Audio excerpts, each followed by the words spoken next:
السلام علیکم دوستوں، کیسے ہیں آپ سب؟ زیڈ ٹی وی میں خوش آمدید۔ امید کرتے ہیں کہ آپ سب خیر و خیریت سے ہوں گے۔ حضرت نوح علیہ السلام کی منکر بیوی کا انجام کیا ہوا؟ بسم اللہ الرحمن الرحیم۔ السلام علیکم زیڈ ٹی وی چینل کے معزز خواتین و حضرات۔ حضرت شیث علیہ السلام کے بعد جب انسانوں نے بعض سوائے یاغوث، یعوق اور نصر کی عبادت شروع کی تو اللہ تعالیٰ نے نوح علیہ السلام کو نبوت سے سرفراز فرمایا تاکہ وہ اپنی قوم کو تبلیغ کر کے ان کی اصلاح کرے، انہیں سیدھے راستے پر چلنے کی دعوت دے۔ نوح علیہ السلام نے اپنی قوم کو تقریباً 950 سال تک تبلیغ کی، مگر اتنے طویل عرصے میں صرف چند افراد ہی آپ کی دعوت پر ایمان کی نعمت سے سرفراز ہو سکے، جبکہ اکثریت نے آپ کو نہ صرف سختی کے ساتھ جھٹلایا بلکہ آپ پر بے تحاشا مظالم بٹھائے۔ ان منکرین میں آپ کی ایک بیوی اور ایک بیٹا بھی شامل تھا۔ آپ کی قوم کے لوگ آپ کا مذاق اڑاتے تھے۔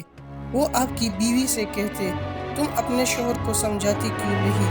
وہ ہمیں معلوم نہیں کس قسم کی تعلیم دیتا ہے۔ تم تو نوح کی بیوی ہو، تم خود بتاؤ کہ نوح ہم سے کیا چاہتا ہے؟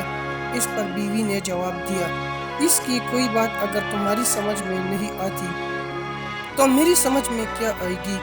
میں نوح کو منع نہیں کر سکتی کیونکہ وہ ایک ضدی انسان ہے۔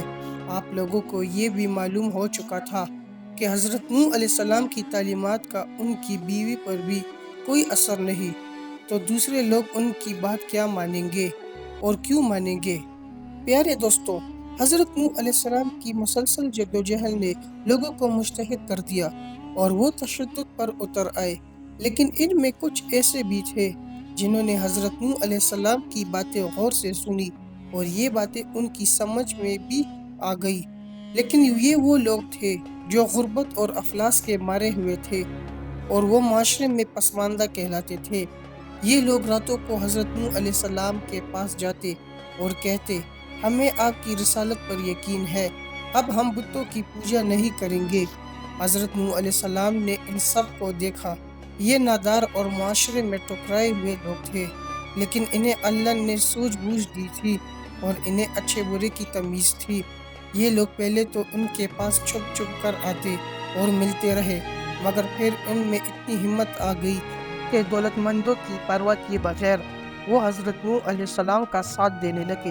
دولت مندوں اور خوشحالوں نے حضرت نوح علیہ السلام کے آس پاس کچھ لوگوں کو دیکھا تو وہ ان کا بھی مذاق اڑانے لگے۔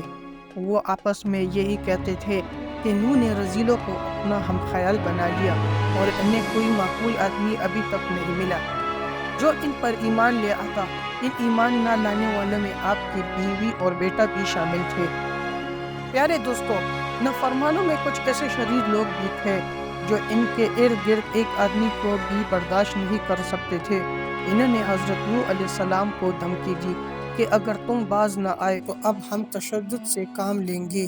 حضرت نوح علیہ السلام پر ان سخت کلمات کا کیا اثر ہو سکتا تھا؟ انہوں نے فرمایا، لوگوں، میں جو حق کا پیغام پہنچا رہا ہوں، کیا تم یہ سمجھتے ہو کہ میں کسی لالچ یا خوف سے باز آ جاؤں گا؟ میں تو اللہ کے حکم سے تمہیں اس کا پیغام پہنچا رہا ہوں۔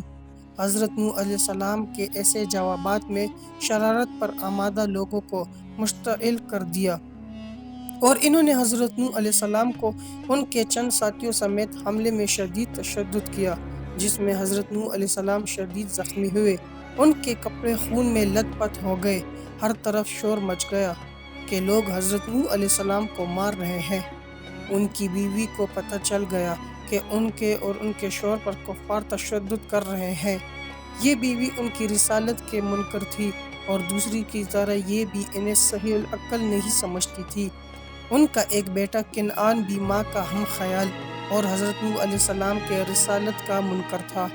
بیٹے نے جب یہ سنا کہ حضرت نوح علیہ السلام کو مارا جا رہا ہے تو وہ بھی ماں کا ہم خیال ہو گیا کہ حضرت نوح علیہ السلام کو اپنی باتوں کا سلسلہ ترک کر دینا چاہیے، کیونکہ ایسی باتوں سے کچھ حاصل نہیں ہوگا۔ پیارے دوستو، منکر ہونے کے باوجود بیوی اپنے شوہر کو بچانے کے لیے چل پڑی۔ اس موقع پر اس نے بیٹے کو کہا، تم بھی میرے ساتھ چلو، تو کنعان نے جواب دیا، میں وہاں جا کے کیا کروں گا، کیونکہ وہ باتوں سے باز نہیں آئیں گے۔ اور مجھ میں اتنا حوصلہ نہیں کہ میں انہیں لوگوں سے بچاؤں۔ ایسے میں بیوی اکیلے ہی لوگوں میں پہنچ گئی۔ دیکھا کہ حضرت نوح علیہ السلام کو لوگ بہت زیادہ مار رہے ہیں۔ بیوی نے پوچھا، تم ان پر تشدد کیوں کر رہے ہو؟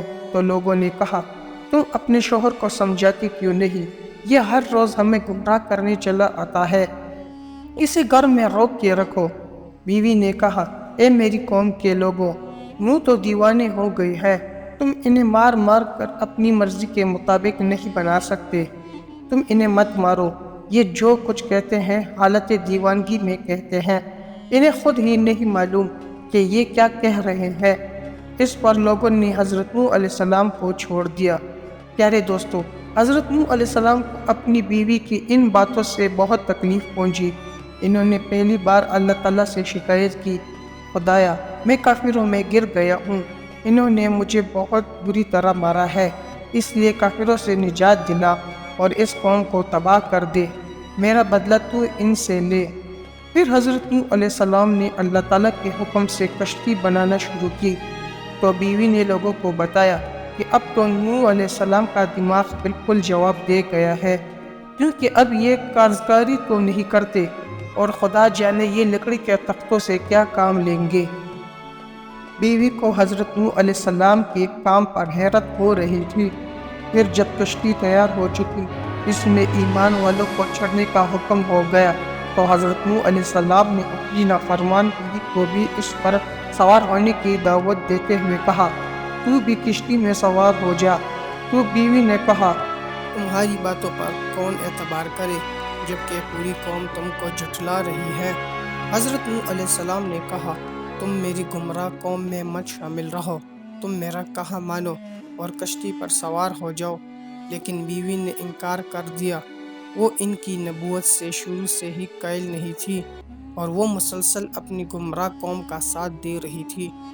بیوی سے مایوس ہونے کے بعد بیٹے کنعان سے کہا، تم کشتی میں آ جاؤ، تو اس نے بھی صاف انکار کر دیا۔